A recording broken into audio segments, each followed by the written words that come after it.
I think working in an indie cinema attracts a wide range of people for a lot of different reasons. I think many people say it's like a cool job to have, and I tend to agree. It's, again, an opportunity to be part of something that is bigger than yourself, something that, in our case, that has a long, long history in the city of Toronto, which I think is often part of the appeal, and an opportunity to be a film nerd at work and get to talk to people who care about the same movies you care about. I'm Grant Oyston. I'm the chair of the board of directors at the Revue Film Society.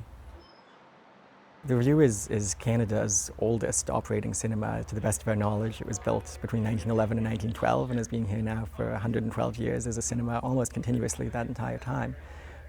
Over the decades, it's changed a lot. It's adapted. At one time, it showed mostly German language films based on the needs of the local community. Today, it's an independent, non-profit cinema that the Revue Film Society operates, and we try to show a really diverse range of programming that reflects the interests of Torontonians.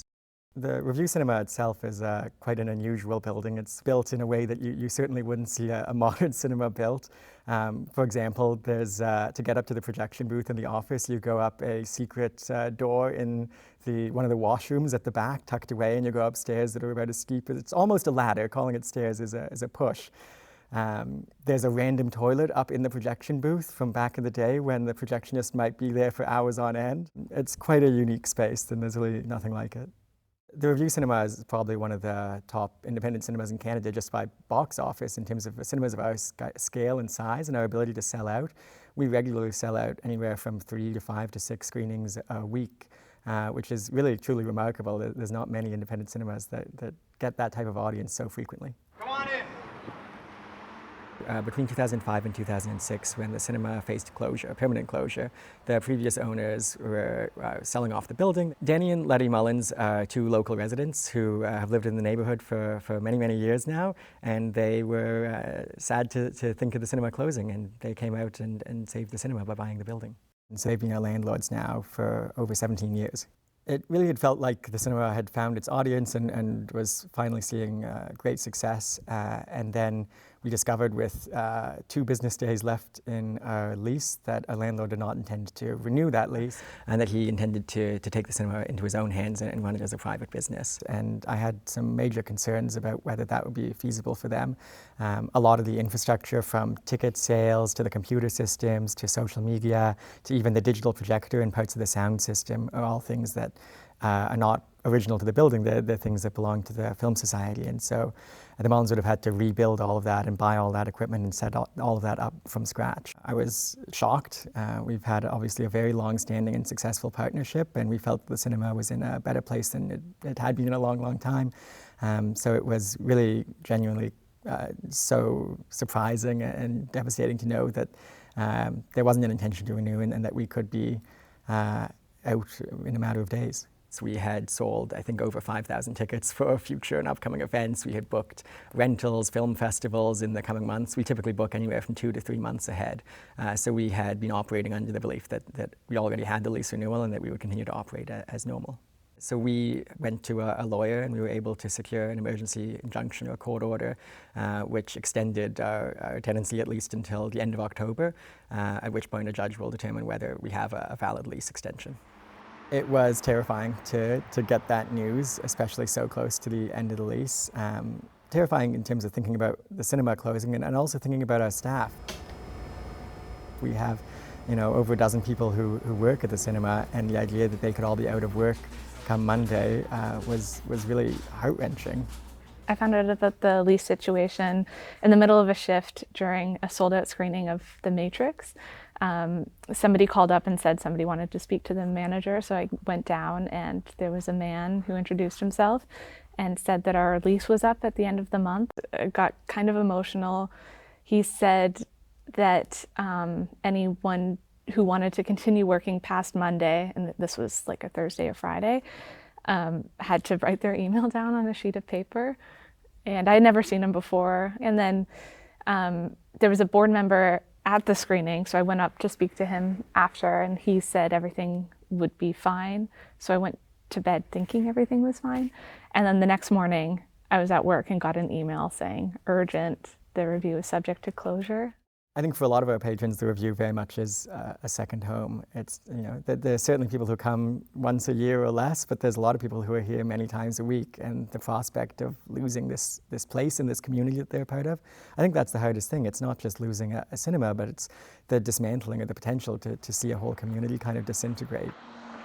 Our patrons are genuinely the best. They're so committed to seeing this place survive and thrive. We have pulled the numbers. There are people who come to over 400 screenings a year. Here literally on average more than once a day. The first year I moved here, I was here 146 times apparently. Independent film is where you find a true expression of someone's art. It's pure. It may not be the most polished work of art, maybe a bit rough around the edges, but at least it's honest. It hasn't been focus grouped to get to death. Frankenstein. Well, I'm here tonight for Frankenstein, and on a big screen. That's what I haven't seen before, on a big screen. I moved into the neighborhood in 2004, just around the corner, so I've been coming here for 20 years. I have a family membership, which entitles me to unlimited movies for $4 and a popcorn and a drink for $4 for any movie. Awesome, thank you. When I heard about the lease situation at the end of June, I was pretty upset for a number of reasons.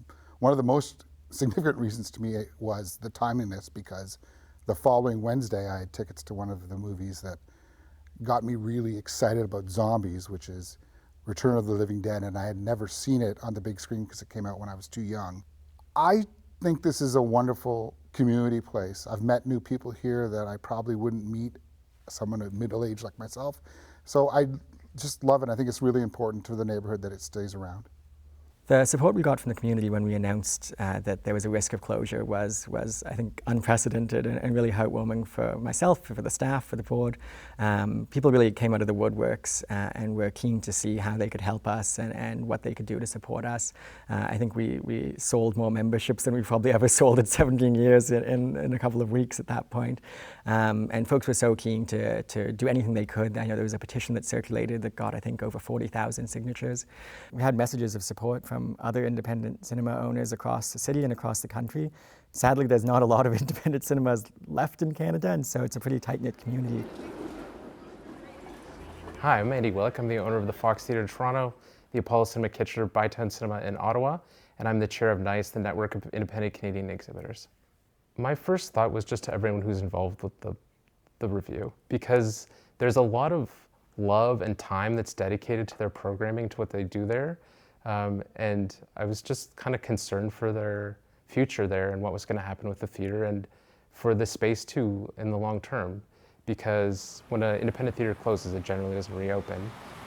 Halifax is one of the major cities in Canada, and they don't have a single independent cinema because, once the cinemas closed, one became a brewery. They transformed, the spaces themselves transform, and so it's very hard to build a net new cinema. The Revue is a great example of a cinema that has taken these headwinds and really gone full on with repertory and event cinema, brought out a great audience, and is also cultivating and growing an audience in Toronto that's more ambitious, that's coming out to things that they maybe wouldn't have before. Small cinemas are absolutely viable these days. I mean, when you look at the doom and gloom around theatrical exhibition, a lot of that is based on really the big multiplexes and the model that they've been after for a long time, these large films that have a really long theatrical window and then go to home video or something else.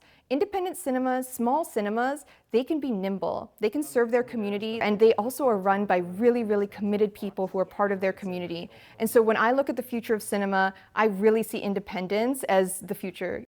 Independent theatres have to adapt to the competition that they face by thinking critically about what people really want to see. They have to know their audiences intimately. They have to know what will get people off the couch and into the cinema.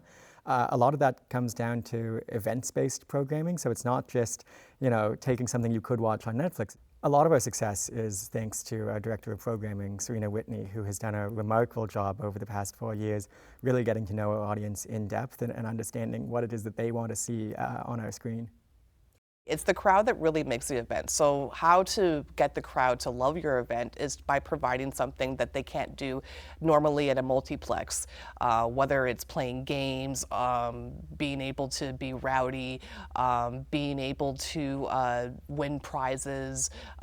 We usually do live band performances in front of screenings, and there's always fun surprises here. So we always make people feel like they're coming to an event rather than just coming to see a film. We've exceeded $1 million in revenue for the first time in our history in our last fiscal year, and we are currently doing our end of year accounting right now for this fiscal year, but we expect to exceed that again this year and set new records in terms of box office revenue. So we're very lucky and very fortunate to have the audience that we have and to have the success that we've had. I can't believe that we can fill this this theater up like every day, almost sold out screenings. It's regular for us. And it's also cool to see that other independent theaters are kind of seeing what we're doing and trying to do the same thing. On our programming team, we have about 15 programmers who specialize for special events.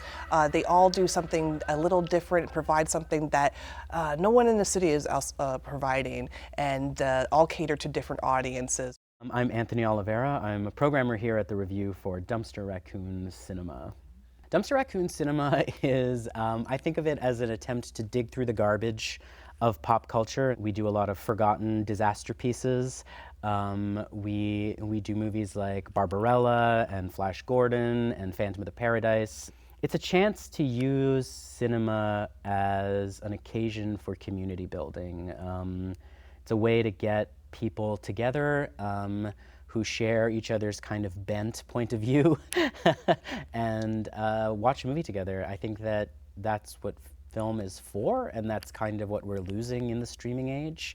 My favorite thing about my job is seeing people happy after the movie is like let out, and they go onto the sidewalk and they talk about it, and then they talk to strangers, and then they all go for drinks next door at the local. It's always my favorite thing to see. Although there's a little bit of uncertainty as to the future of the Revue, we are still programming as if everything's going to be long-term.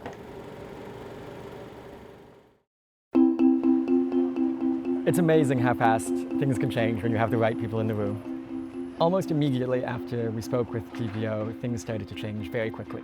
We found out there was hope a couple of weeks ago when the former mayor, John Tory, got involved. He came to the cinema and said, hey, is there any way I could help out? And we were very grateful for the offer. He was able to reach out to the Mullins, take them out for coffee and listen to their side of things, understand what they were looking to do, what they wanted to see in the new lease. And over the course of a few weeks, they met several times. We sent some drafts back and forth. And ultimately, he was able to get us all to a place where we had a lease we were all really happy with. It was just so overwhelming to know that finally the saga is over. The whole community, I think, was so excited to hear the news. So much gratitude for the hard work that our staff have put in, the stress that they've all been through, and the whole board of directors as well, all the, really a team effort to get here. And of course to John Tory, who was ultimately kind of the key to getting this signed and to keeping the cinema open. I hope that in 5 years, the cinema will be stronger than ever. And I hope that our community is still just as engaged and passionate as they are now, if not more. As someone who lives in the neighborhood, I think it's so wonderful to have an independent cinema as a neighbor. It's a real sense of community. It really is a huge attraction and part of why I love living here.